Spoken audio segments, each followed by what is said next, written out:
दोस्तों नमस्कार। आप सभी का स्वागत है आपके अपने YouTube चैनल एक्सेस एकेडमी पर। दोस्तों टीजीटी पीजीटी भारतीय इतिहास रिमाइंडर सीरीज के अंतर्गत इस वीडियो में प्रस्तुत है आधुनिक भारतीय इतिहास के महत्वपूर्ण प्रश्नों का वन लाइनर रिवीजन नोट्स, जो आप सभी के आगामी परीक्षाओं जैसे टीजीटी, पीजीटी, एलटी ग्रेड शिक्षक भर्ती परीक्षा, गवर्नमेंट इंटर कॉलेज प्रवक्ता भर्ती परीक्षा, government degree college, assistant professor, net JRF और बिहार शिक्षक भर्ती के साथ साथ डी ट्रिपल एसबी शिक्षक भर्ती परीक्षाओं की दृष्टि से बहुत ही उपयोगी है। दोस्तों आज की इस वीडियो में हम आधुनिक भारतीय इतिहास के अंतर्गत महत्वपूर्ण टॉपिक ब्रिटिश भारत में शैक्षिक गतिविधियों से संबंधित महत्वपूर्ण प्रश्नों को कवर करेंगे। तो आइए शुरू करते हैं आज का वीडियो में आगे बढ़ने से पहले छोटी सी रिक्वेस्ट है कि प्लीज वीडियो को लाइक करें, दोस्तों में शेयर करें तथा चैनल को सब्सक्राइब कर लें आगे की तैयारी को फ्री ऑफ कॉस्ट जारी रखने के लिए। तो देखते हैं आज के वीडियो का पहला प्रश्न। आज के वीडियो का पहला प्रश्न है 1864 ईस्वी में साइंटिफिक सोसाइटी की स्थापना किसने की थी? तो 1864 ईस्वी में साइंटिफिक सोसाइटी की स्थापना सर सैयद अहमद खान ने की थी। अगला प्रश्न है ब्रिटिश भारत में तिनकठिया क्या थी?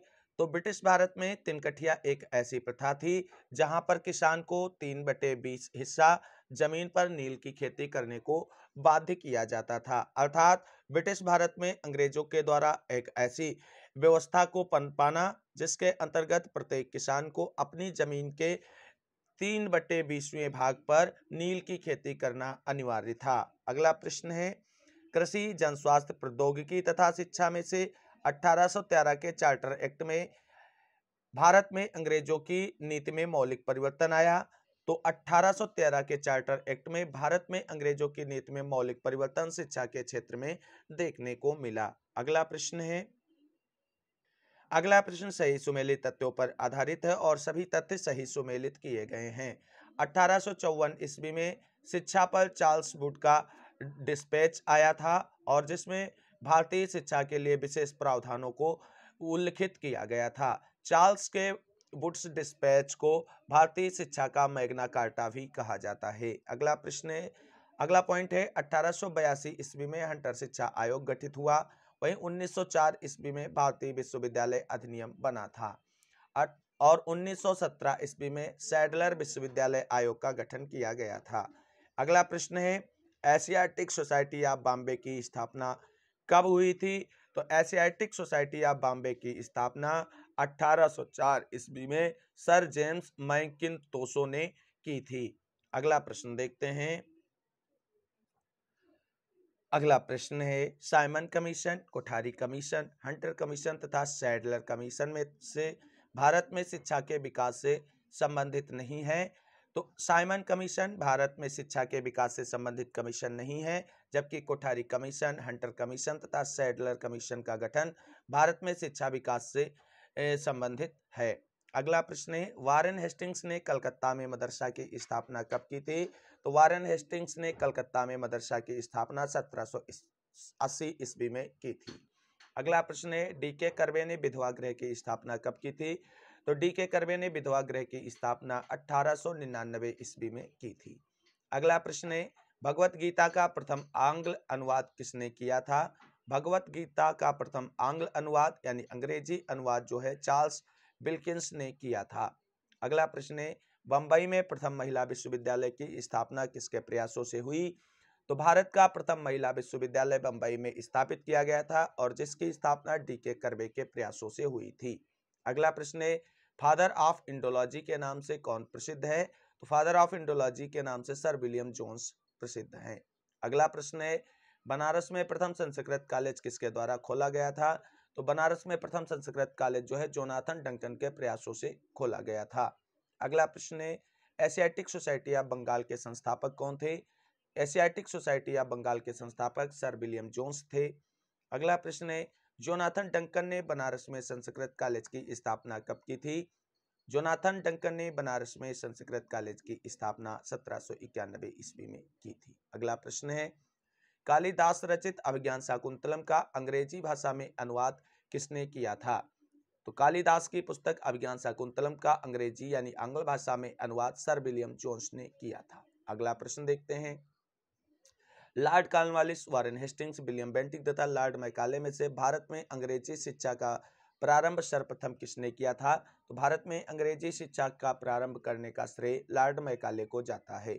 अगला प्रश्न है 1844, 1835, 1833 तथा 1813 में से भारत में शिक्षा प्रणाली में अंग्रेजी माध्यम कब लागू किया गया था?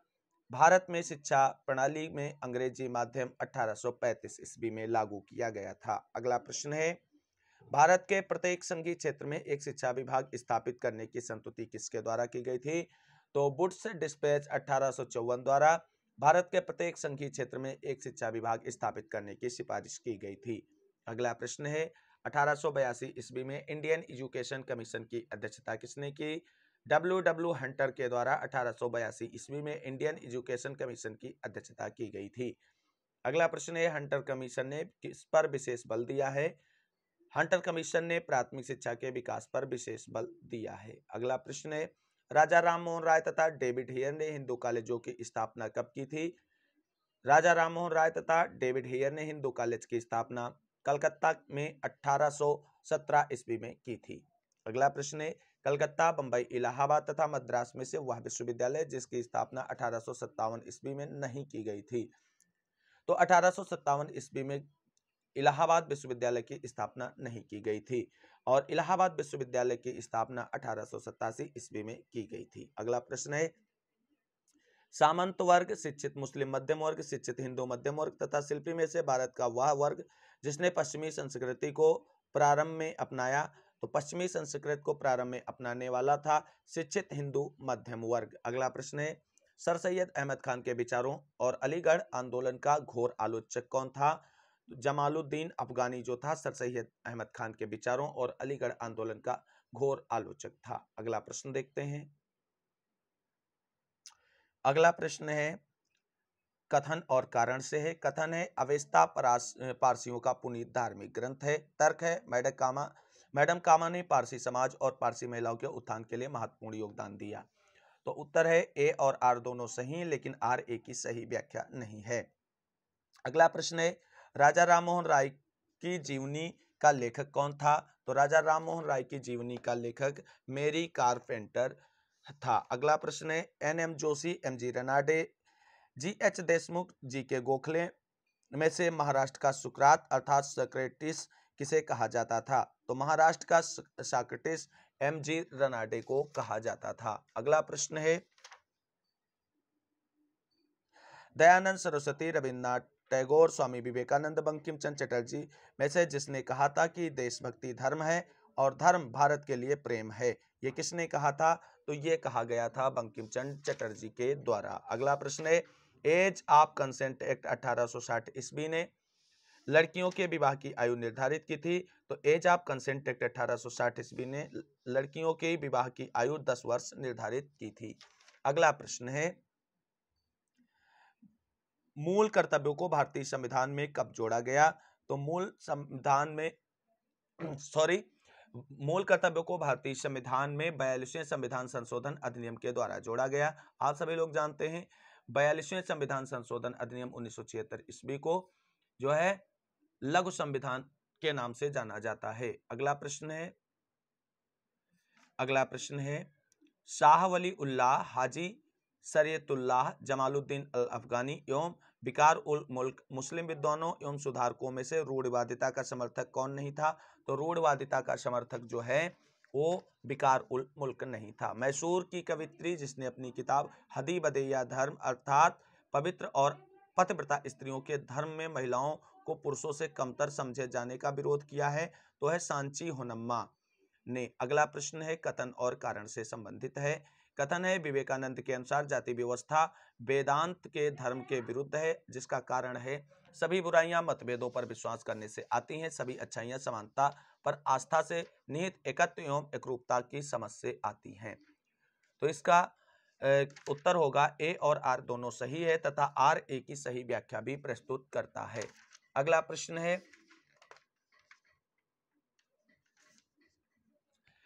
प्रश्न है जो सही सुमेलित तथ्यों पर आधारित है, जिसमें एक तरफ समाज सुधारक दूसरी तरफ उनकी संस्थाओं के नाम दिए गए हैं। तो देख लेते हैं एक तरफ समाज सुधारक, दूसरी तरफ उनकी संस्थाओं के नाम। तो पंडिता रमाबाई की संस्था शारदा सदन है। महेश डी के कर्वे जी के की है अनाथ बालिका आश्रम, और जी के देवधर और श्रीमती रमाबाई रनाडे की सेवा सदन है। वहीं वीरेश लिंगम पंतलू की राजमहेंद्री सोशल रिफॉर्म एसोसिएशन है। अगला प्रश्न जो है वो देख लेते हैं। राष्ट्रवादी गायक पंडित विष्णु दिगंबर पलुस्कर ने 1901 में अपना पहला गंधर्व महाविद्यालय कहाँ स्थापित किया था? तो लाहौर में स्थापित किया था। अगला प्रश्न देखते हैं।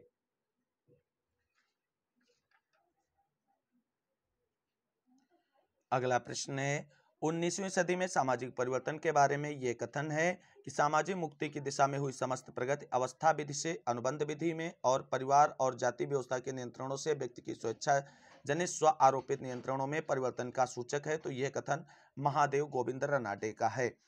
आर्य समाज का आदर्श नहीं था। तो आर्य समाज का आदर्श शास्त्री वर्ग के प्राधिकार में विश्वास नहीं था। अगला प्रश्न है आर्य समाजी नेता श्री हरविलास सारदा का संबंध किससे है? तो राजस्थान से था।